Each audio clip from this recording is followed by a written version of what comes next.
You are just a janitor. Know your place." She said it loud enough for the entire floor to hear. He simply nodded and walked away with his mop. But Victoria Chen had no idea that the man she just humiliated in front of 50 employees was Marcus Reed, the man whose name was on the building, the man who owned her entire future. And he remembered every single word. The lobby of Reed Enterprises gleamed with marble floors and floor-to-ceiling windows that overlooked the Manhattan skyline. It was the kind of building that whispered success from every corner. And at 9:15 on a Tuesday morning, it became the stage for a moment that would change everything.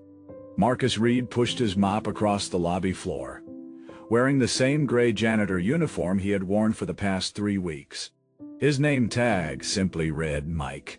No one questioned it. No one looked twice at the man cleaning their floors. That was exactly the point. Victoria Chen walked through the revolving doors like she owned the place. In her mind, she practically did. As CEO of operations, she controlled everything that happened in this building. Her heels clicked against the marble with a rhythm of authority. She was on her phone, speaking loudly about quarterly projections, when her Louboutin heel slipped on the freshly mopped section of floor. She stumbled, caught herself on a nearby pillar, and her phone clattered to the ground. The lobby fell silent. Victoria's face flushed red, not with embarrassment, with rage. She turned slowly toward Marcus, who had already stopped mopping and was reaching down to pick up her phone. "Do not touch that," she snapped. Her voice echoed across the marble. 50 employees in the lobby turned to watch. Marcus straightened, leaving the phone on the ground. "I apologize. The floor was still wet. I should have put up more signs." Victoria stepped closer, her eyes narrowing. "You should have done your job correctly in the first place." She looked him up and down with visible disgust. "What is your name?" "Mike," he said quietly. "Well, Mike." She said his name like it tasted bitter. "Do you know how much these shoes cost?" "More than you make in a month." "Maybe 2. Marcus said nothing. He simply stood there, mop in hand, his expression calm. And that calmness seemed to infuriate her even more. Victoria was not finished. She never was when she felt someone beneath her had wronged her. "You janitors think you can just splash water everywhere and call it cleaning." She laughed coldly, looking around at the watching employees as if inviting them to join her amusement. Some awkwardly chuckled. Most looked at their shoes. "I will make sure the floor is properly dried," Marcus said, his voice steady. "Again, I apologize for any inconvenience." "Inconvenience?" Victoria's voice rose. "You almost injured me. Do you have any idea who I am?" Marcus met her eyes. Something flickered there. Something she completely missed. "You are Victoria Chen, CEO of operations." "That is right." She smiled, but it was the kind of smile that held no warmth. "And you are nobody. A janitor who cannot even mop a floor correctly." She turned to her assistant, who had rushed over. "Call building management. I want this man gone by lunch." Marcus did not argue, did not plead, did not explain. He simply nodded once, set down his mop, and walked toward the service elevator. Victoria watched him go with satisfaction. "That is how you handle people who do not know their place," she announced to no one in particular. What she did not see was the slight smile on Marcus's face as the elevator doors closed. That evening, in a modest apartment across town, Marcus Reed sat at his kitchen table across from his 6-year-old daughter Lily. The apartment was simple, comfortable. Nothing about it suggested the man who lived there was worth over $2 billion. "Daddy, why do you pretend to be a janitor?" Lily asked, dipping her chicken nugget in ketchup. Marcus smiled at his daughter. "Because I want to see how people really act when they think no one important is watching." "Did you find any nice people today?" His smile faded slightly. Not today, sweetheart. Not today. But he would. He always did. It just took time to find the ones worth finding. 3 days passed. Victoria had already forgotten about the janitor. There were bigger things on her mind. The annual board meeting was in 1 week, and rumors were swirling that the company's mysterious owner might finally make an appearance. No one had ever met Marcus Reed. He had inherited Reed Enterprises from his father 5 years ago, but had never once shown his face at the company. All communications came through lawyers. All decisions through encrypted emails. Some employees joked that he did not actually exist. Victoria was determined to impress him, whoever he was. On Thursday afternoon, she was walking through the lobby when she noticed something that made her stop.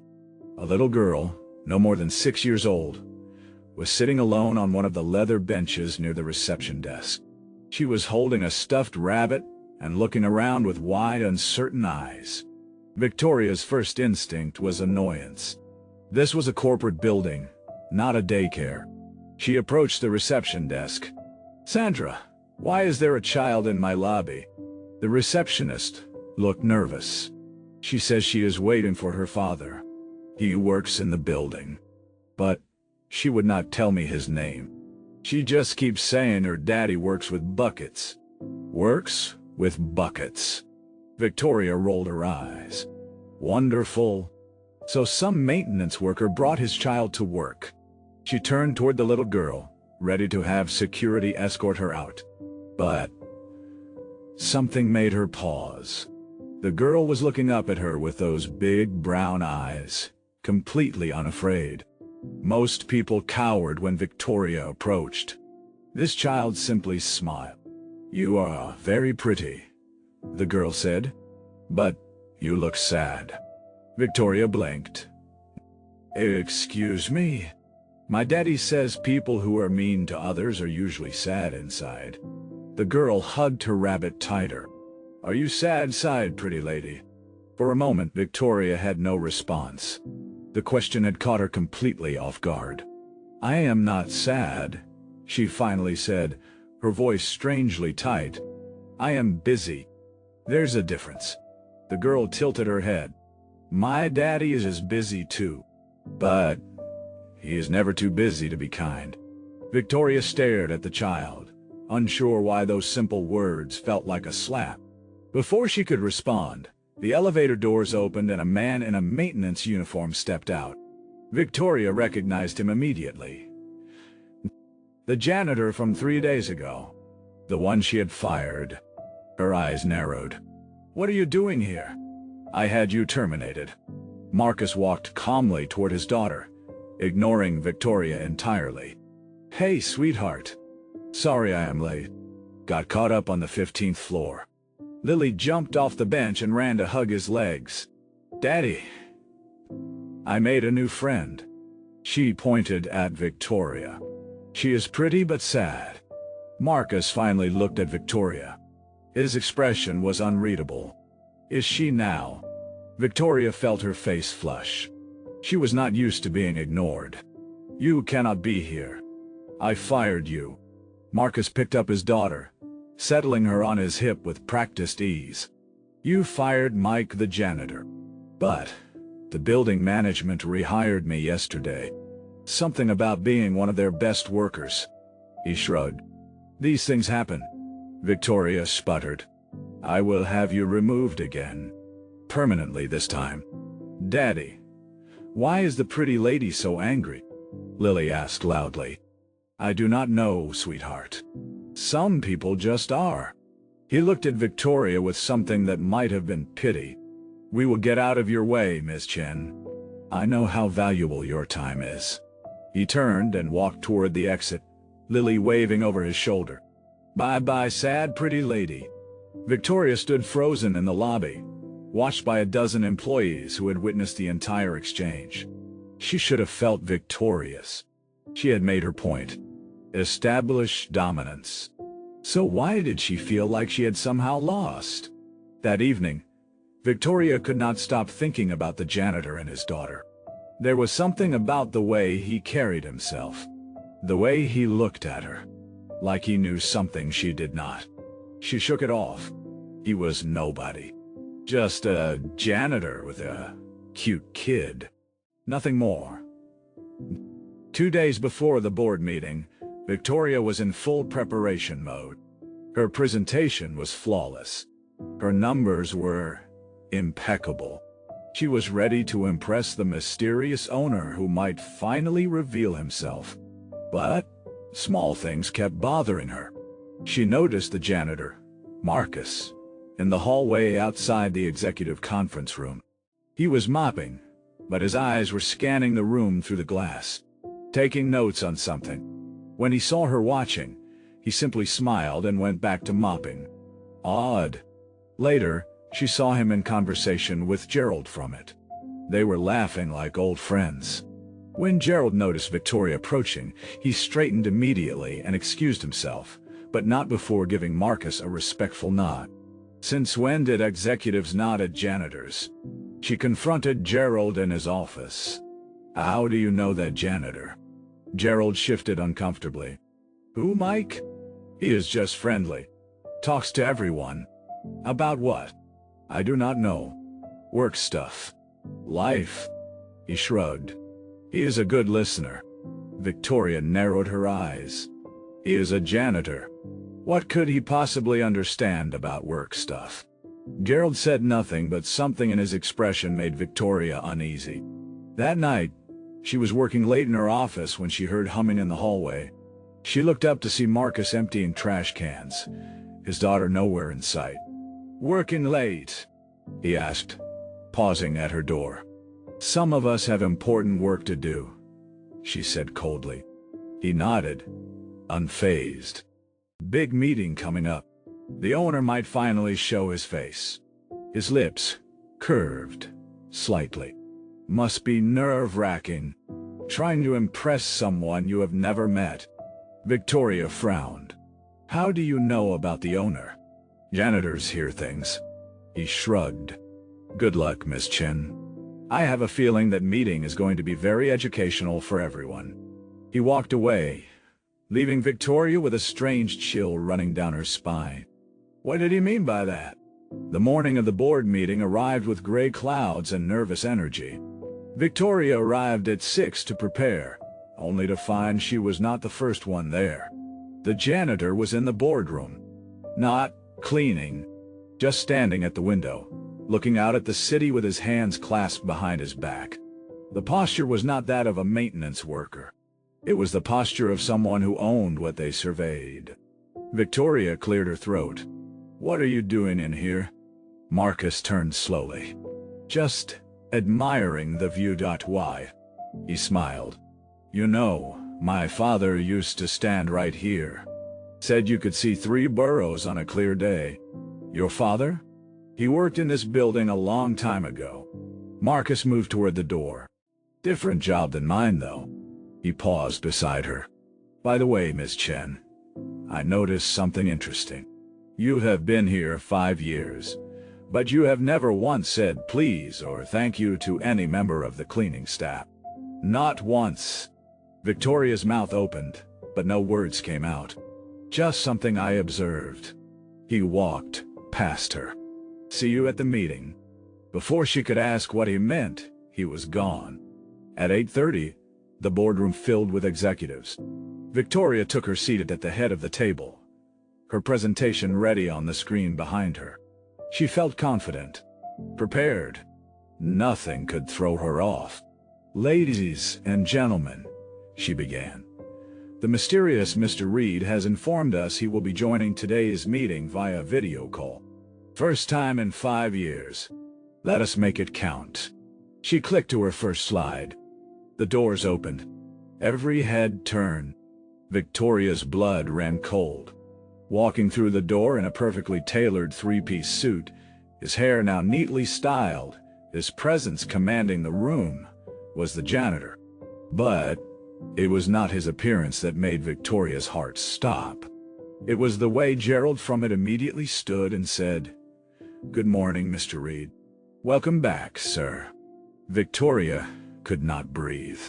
The janitor, too. Mike Dyke. The man she had humiliated in front of 50 people. The man she had fired. The man whose daughter called her sad, pretty lady. He was Marcus Reed, the owner of Reed Enterprises.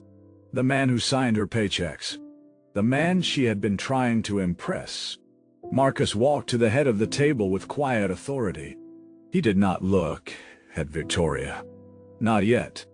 He simply stood where she had been standing and addressed the room. "Good morning, everyone. For those who do not know me personally," he smiled at the word personally, "I am Marcus Reed.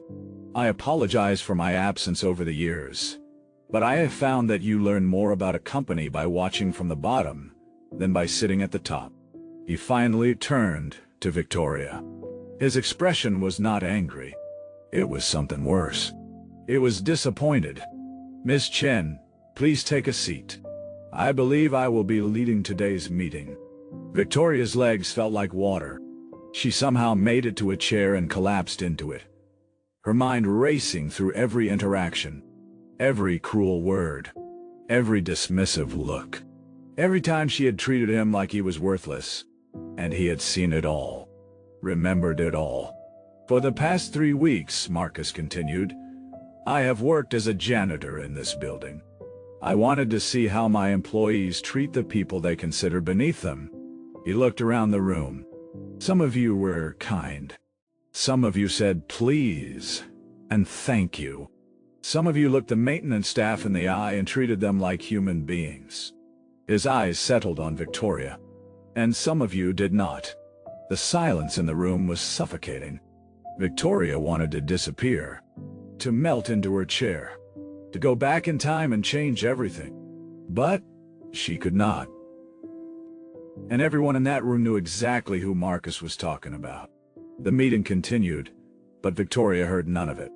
Words washed over her like waves, meaningless and distant. All she could see was Marcus's face when she had called him worthless, his calm expression when she had mocked his uniform, the slight smile when he walked away knowing exactly who he was and what she had done. She had built her career on results, on being the best, on crushing anyone who got in her way. But she had never stopped to think about who she was crushing. The janitors she ignored, the security guards she never greeted, the cafeteria workers she treated like furniture, the delivery people she yelled at for being 30 seconds late. They were all people, with families, with dreams, with dignity, and she had stripped that dignity away without a second thought. The meeting ended. Executives filed out, most avoiding eye contact with her. She remained seated, unable to move as the room emptied. Only Marcus remained. He sat down across from her, loosening his tie. The silence stretched between them like a canyon. "I suppose you are going to fire me," Victoria finally said, her voice barely a whisper. Marcus studied her for a long moment. "Is that what you think I should do?" "It is what I would do." She laughed bitterly. "It is what I did do. To you." "Yes, you did." He leaned back in his chair. "Do you know what my father taught me, Miss Chen? He said the true measure of a person is how they treat those who can do nothing for it. People are kind to their bosses because they have to be. They are kind to their equals because it is expected.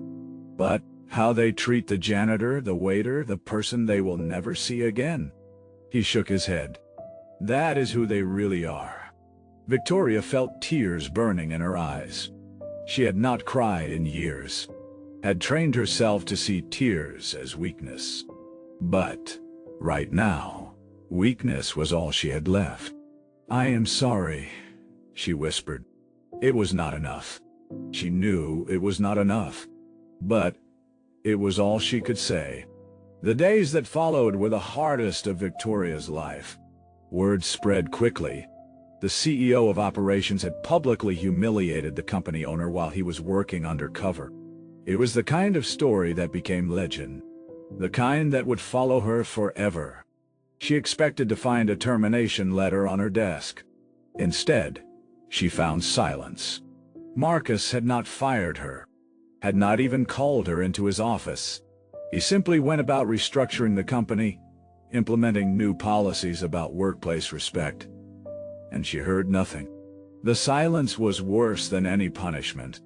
3 days after the meeting, she saw Lily in the lobby again. The little girl was sitting in the same spot, holding the same rabbit, waiting for her father. Victoria approached slowly. This time, there was no arrogance in her step. "Hello," she said softly. Lily looked up. "Oh, hi, sad pretty lady." She tilted her head. "You look sadder today." Victoria knelt down to the child's level, not caring that her designer dress was touching the floor. "I owe you an apology. And your father. I was not kind to him." Lily nodded seriously. "Daddy said you made a mistake. But he also said, everyone makes mistakes. That is how we learn." Victoria felt her throat tighten. "Your father is a very good man. I know." Lily smiled. "He's the best daddy in the whole world. He pretends to be a janitor, but he is actually a superhero." Despite everything, Victoria laughed. A real, genuine laugh. It felt foreign in her throat. "I think you might be right about that." The elevator doors opened, and Marcus stepped out. He was back in his janitor uniform, mop in hand. When he saw Victoria kneeling beside his daughter, he stopped. Their eyes met. Victoria stood slowly. "I was hoping we could talk." They sat on a bench in the small park across from Reed Enterprises. Lily played on the swings nearby, her laughter carrying on the autumn breeze. "Why did you not fire me?" Victoria asked. "You had every right." Marcus watched his daughter swing higher and higher. "Because firing you would not teach you anything. It would just make you bitter. Make you blame me instead of looking at yourself. So what now?" He turned to face her. "That depends on you. The Victoria Chen I saw 3 weeks ago was cruel, arrogant, and treated people like they were worthless. Is that who you want to be?" Victoria shook her head. No. I thought I had to be that way to succeed, to be taken seriously." She looked at her hands. "My father always said business was war. Show weakness, and they will destroy you." Marcus nodded slowly. "And how has that worked out for you?" She thought about it. Really thought. She had money, power, 2-1-A. Wishiao. A corner office with a view.audio. But she also had no real friends. No one who was not afraid of her. No one who genuinely liked her. "I have everything," she admitted, "and nothing that matters." They sat in silence for a moment. Lily's giggles filled the air. "I am starting a new initiative," Marcus said finally. "A mentorship program. Executives paired with entry-level workers. Real conversations. Real understanding. I need someone to lead it. Someone who understands what it feels like to look down on others. And someone who genuinely wants to change." Victoria looked at him. "Are you offering me a second chance?" "I am offering you a chance to earn one." He stood, brushing off his pants. "Actions, Miss Chen. Not words. Show me who you want to be." He walked toward his daughter, leaving Victoria on the bench. But before he reached the swings, he turned back. "Oh, and Victoria." He smiled, the first real warmth she had seen from him. "My daughter was right about you." "About what?" "You are pretty. But you do not have to be sad. Not anymore." 6 months later, Victoria Chen was unrecognizable. Not in appearance, but in spirit. She knew every janitor by name. She said please and thank you. She mentored 12 young employees and championed the careers of people she would have once overlooked. And every Saturday she had lunch with a little girl who had seen right through her from the very beginning. If there had been a camera that day in the park, it would have slowly pulled back, past the bench where two former enemies now sat as friends, past the swings where a little girl laughed without a care in the world, past the autumn trees that dropped their leaves like golden confetti, until all that remained was a city skyline, a single building standing tall among the rest, and somewhere inside it, the legend of the janitor who owned it all. Victoria learned something that no business school ever taught her, that the people we dismiss are often the ones who see us most clearly, that kindness is not weakness, and that the truest measure of power is not how you treat those above you, but how you treat those you think are beneath you. Marcus could have destroyed her career. He had every right, every reason, but he chose to give her something more valuable than revenge. He gave her the chance to become someone worth respecting, and she took it. Because sometimes, the greatest victory is not proving someone wrong. It is watching them prove themselves right. If this story reminded you that how we treat people matters more than titles or status, subscribe and hit that like button to support the Steadfast Heart Stories. Every like helps us bring more soul-stirring stories like this one to life. Stories about karma, justice, and the quiet dignity of those who refuse to let cruelty define them. Because the next time you see someone in a uniform, mopping a floor or serving your coffee, remember, you never truly know who you are talking to. And more importantly, they will always remember how you made them feel. Thank you for watching. Stay warm, stay kind. See you in the next story.